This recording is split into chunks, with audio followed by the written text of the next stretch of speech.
Friends, આ ચટપટા મમરા એક અલગ સ્વાદ સાથે વઘારેલા છે. તો એ ટેસ્ટી વઘારેલા મમરાની રેસીપી ચાલો તમારી સાથે શેર કરું. બાળકોના લંચ બોક્સમાં આ રીતે વઘારેલા મમરા આપશો તો રોજ તમારા બાળકો આ મમરા તો માગશે જ. તો ચાલો એ રેસીપી હું તમારી સાથે પણ શેર કરું. એક બાઉલ આપણે મમરા લીધેલા છે. હવે એને આપણે આ રીતે એક ચાણામાં લઈ સરસ રીતે ચાળી લઈએ, જેથી વધારાનો કચરો હોય એ નીકળી જાય અને આપણે ચેક પણ કરી શકીએ.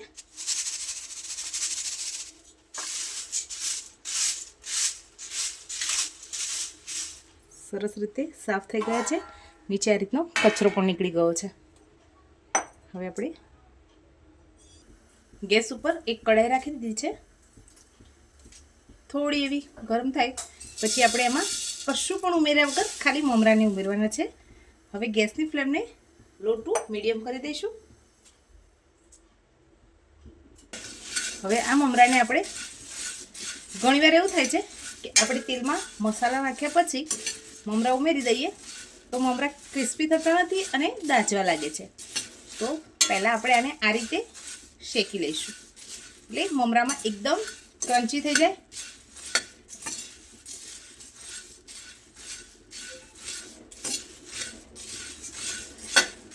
ગેસની ફ્લેમને સ્લો કરી દઈએ જેથી આપણા મમરા દાજે નહીં. આ રીતે હલાવતા રહેવાનું છે એટલે બધા જ મમરા સરસ ક્રિસ્પી થઈ જાય.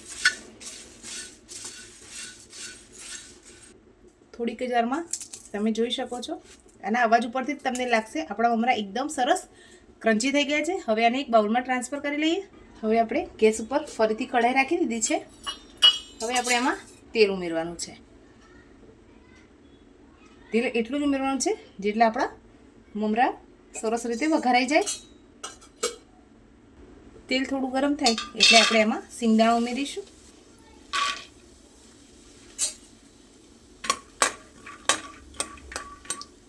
સિંગદાણાને સરસ શેકી લેવાના છે.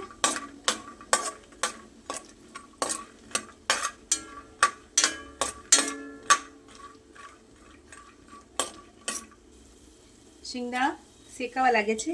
હવે આપણે એમાં મીઠા લીમડાના પાન ઉમેરી દઈશું. આનો ફ્લેવર આ મમરામાં બહુ જ સરસ આવે છે. ગેસની ફ્લેમને એકદમ લો રાખવાની છે, એ વાતનું ખાસ ધ્યાન રાખજો.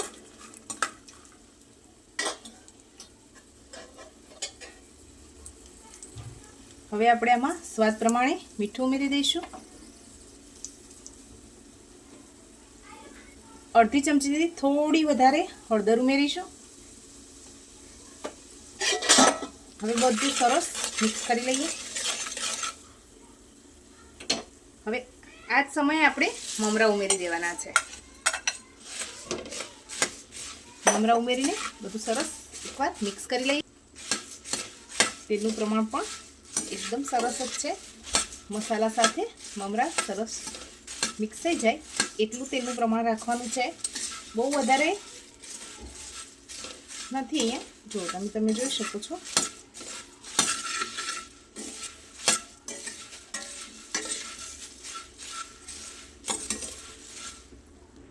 હવે આપણે એક સામાન્ય એવું કાશ્મીરી લાલ મરચું પાવડર ઉમેરીશું.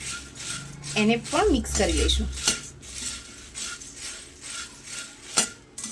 1/4 ચમચી જેટલું જ લાલ મરચું ઉપયોગ કર્યું છે મેં અહીંયા. તમે સ્કીપ પણ કરી શકો છો. હવે આ મમરાને એકદમ ચટપટો ટેસ્ટ આપવા માટે આપણે ઉપરથી થોડો એવો 1/4 ચમચી જેટલો ચાટ મસાલો ઉમેરીશું. ગેસની ફ્લેમને ઓફ કરી લઈએ. બધું સરસ મિક્સ કરી લઈશું. હવે આપણે આને સર્વિંગ બાઉલમાં નીકાળી લઈએ. એક અલગ સ્વાદ સાથે આ વઘારેલા મમરાની રેસીપી તમને કેવી લાગી છે કમેન્ટ કરીને જરૂરથી જણાવજો. લાઈક કરજો, શેર કરજો અને સબસ્ક્રાઈબ કરવાનું તો ભૂલતા જ નહીં. Thank you.